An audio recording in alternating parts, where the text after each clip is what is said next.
warahmatullahi wabarakatuh. Tadi pun Sobat Sehat Dinas Kesnkes Lampung Selatan. Hari ini saya Edi Karnizal masuk di podcast. Dan hari ini juga kita kehadiran narasumber ya, yaitu ada Ibu Dr. Yulia. Iya, Ibu Dr. Yulia akan hadir memberikan materi kita pada hari ini terkait dengan jabatan ya Bu ya sebagai dokter spesialis layanan primer tadi. Nah, baik sobat sehat, kita sebelum masuk ke materi yang kita akan sampaikan nanti bersama narasumber, kita dengarkan satu lagu berikut. Tetap di podcast Dinas Kesehatan Lampung Selatan. Sobat sehat Dinkes Lampung Selatan, seperti yang saya sampaikan di awal, kita akan menyampaikan topik hari ini yaitu tentang dokter layanan primer ya, seperti yang disandang oleh Ibu Dr. Yulia. Apa sih Bu kira-kira yang dimaksud dengan layanan primer ini? Ibu bisa menyampaikan kepada pendengar kita atau audien kita di pertemuan podcast hari ini. Silakan Ibu Yulia. Ya, baik, terima kasih Mas Edi. Sebelumnya saya mengucapkan terima kasih karena saya sudah diundang di podcast Dinas Kesehatan Kabupaten Lampung Selatan. Alhamdulillah, apa kabar teman-teman semua? Sobat Dinas Kesehatan, sobat sehat, semoga dalam keadaan sehat luar biasa. Ya, izin saya memperkenalkan diri dulu. Mungkin banyak masyarakat di Lampung Selatan sendiri belum mengetahui tentang saya. Betul, iya kalau udah tahu kan udah kenal Bu Iya, ya, udah kenal Kak saya, benar. Jadi kalau sudah sayang semakin dekat Bu ya. Iya, harapannya itu seperti itu. Iya betul. Iya baik, nama saya Dr. Yulia Astari, spesialis dokter layanan primer MKes.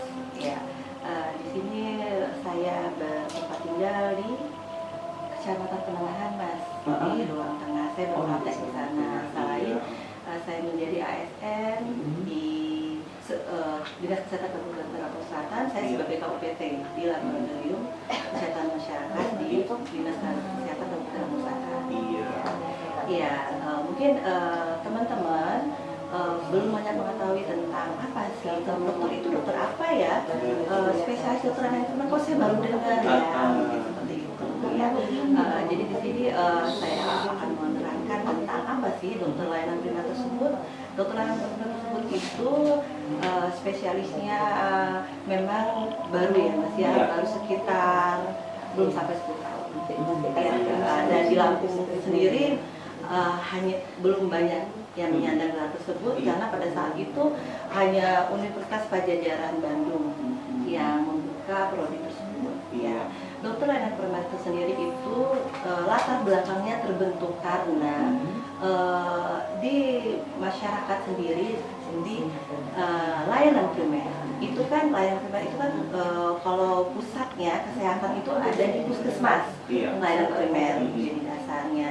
Jadi butuh sosok dokter spesialis, konsulen atau konsultan dari teman-teman dokter umum. Nah, gitu, seperti itu. Jadi tetap semua itu merangkul semua, mencakup semua penyakit sih. Ya, jadi diharapkan kepada masyarakat sebelum ke rumah sakit, ya, itu bisa ditanggulangi dengan dokter spesialis layanan primer yang ada di puskesmas. Maksudnya itu seperti itu. Apa aja sih misalnya seperti itu.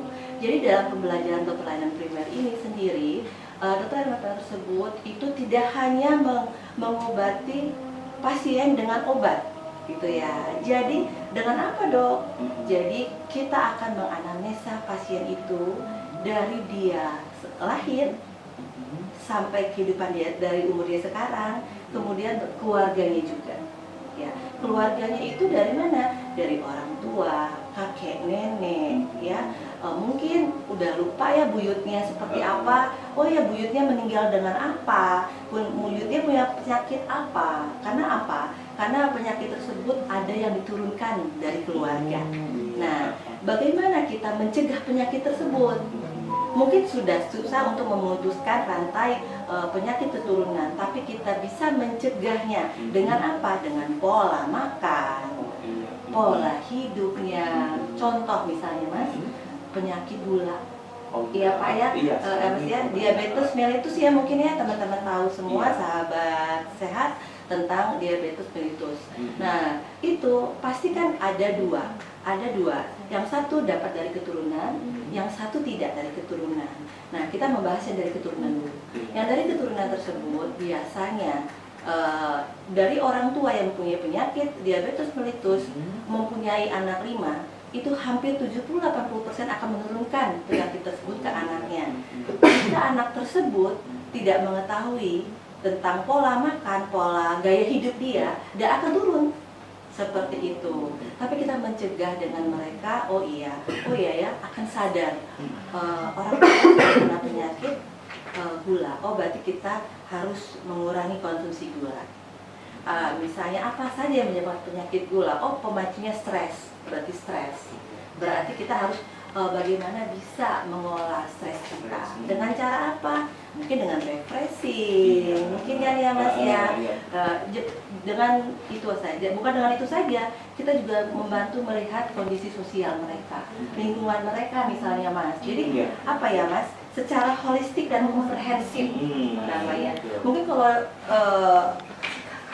masyarakat datang ke puskesmas, hanya misalnya hanya datang, oh iya sakit apa, kasih obat pulang. Ya kan. Mungkin karena pasiennya terlalu banyak, tidak ada edukasi atau misalnya nggak sempat bertanya, mungkin itu yang Mas. Nah, jadi itu akan kami akomodir. Jadi contohnya, ini pasien kenapa ya, kok dikasih obat nggak respon-respon? Ini pasien kenapa ya, darah tinggi, gulanya tinggi. Nah itu bagian kami Mas.